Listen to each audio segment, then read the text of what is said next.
Hi, everybody. As we approach Commitment Sunday, this November 5th, I'd like to fill you in on some progress and some plans that we have going on here at St. Ambrose.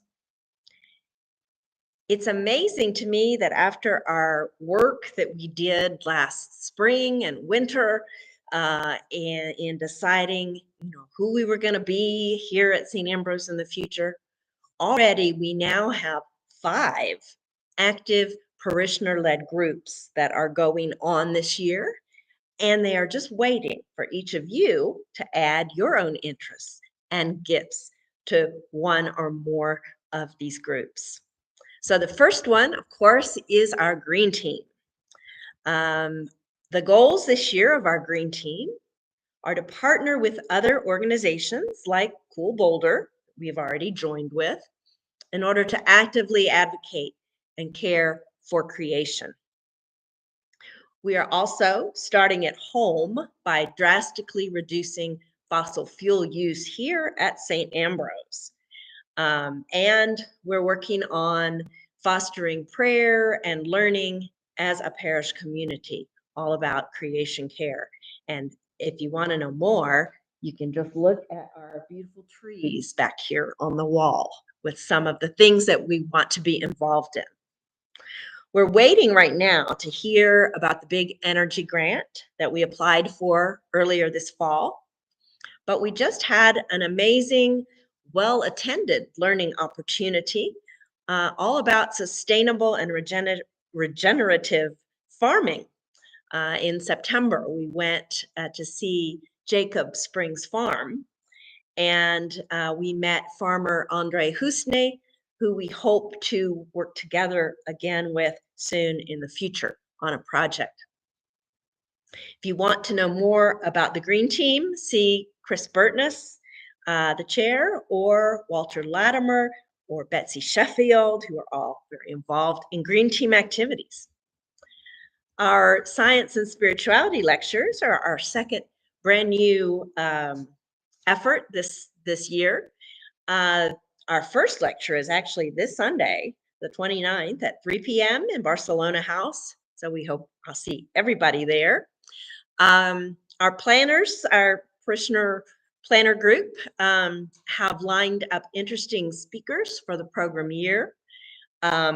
We have this Sunday J.R. Lapierre, who is going to talk about the urgency in responding to climate change, especially how we can involve youth and young people in that effort.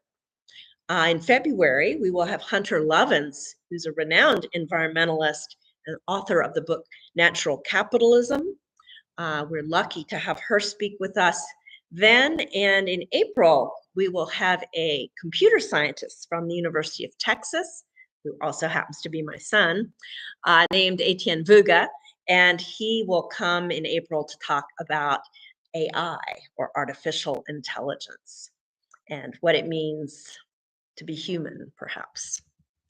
So if you're interested in knowing more about these lectures or contributing to them or participating in the group, just see Brian Reagan or Antonia Galdos, and they will be able to fill you in on that. Third, our LGBTQ inclusion group, also one of our big areas of interest and work for the parish, is just getting started, but they've already started to reach out to organizations in the community and see how we can partner with them. And they're also interested in a deeper learning process here at St. Ambrose.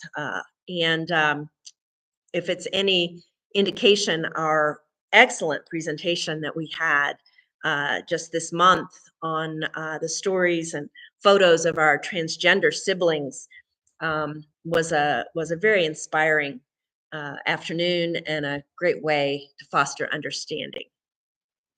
So there's an organizational meeting of this group in the works. So please see Joan Organ if you would like to join in. And fourth, we have our Indigenous Allies, led here at St. Ambrose by Sarah Hartzell. They're people from several faith communities in the area who are part of this group. in addition to several local Indigenous leaders. And you may not know that our Indigenous allies created and put together a land acknowledgement for our diocese that was read at Diocesan Convention in October. So that's very exciting. And they have monthly programs and meetings, one coming up on November 7th. So if you're interested, see Sarah Hartzell. And fifth, last but not least, is our newest group that just kind of sprung up from parishioner interest, and that is our group on gun violence prevention. They have set goals for their work this year. They plan to build on the relationship that we just started with two organizations, Colorado Faith Communities United Against Gun Violence, United to End Gun Violence, and the group Moms Demand Action. So we want to support them in their legislative efforts and rallies and all that kind of thing that they do. And we also want to discuss the role that faith plays in gun violence prevention in the hopes of responding to the crisis really out of our Christian faith. So hope some of you would be interested in that. And if so, see Bruce Dickinson or Betsy Crosby for more information. So that's lots of cool parishioner-led stuff going on here at St. Ambrose. And we need more people to join on. Also, you probably don't know that this fall, Chris Burtness, William Eliason, and our office staff have been working very, very hard in reviewing and reestablishing all of our building use policies and contracts. That's not very exciting work, but it is important. John Farrow, our parishioner, provided us with a great updated contract that we can give out to people who want to use our space. And Chris Burtness led the vestry in crafting a building use policy that will be able to give us clear guidelines for going forth in the future. Nothing really so much different from the way things have always been, but clearer and more spelled out.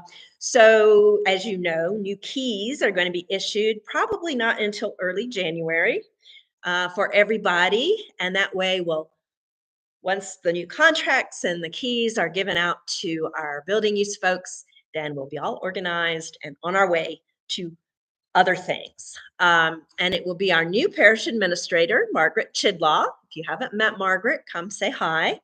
She will be our contact person for building use.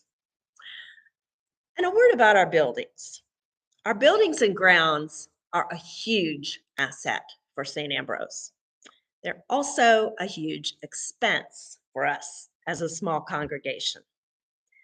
Sometimes it's hard when things are breaking and we're needing money for things. It's hard to remember that our buildings and grounds are an important way that we engage in hospitality, in healing in community, and in hope and homecoming for all. Our buildings aren't just a place for us, 50 or 60 St. Ambrose folks to gather and pray on Sundays, although that's important to us.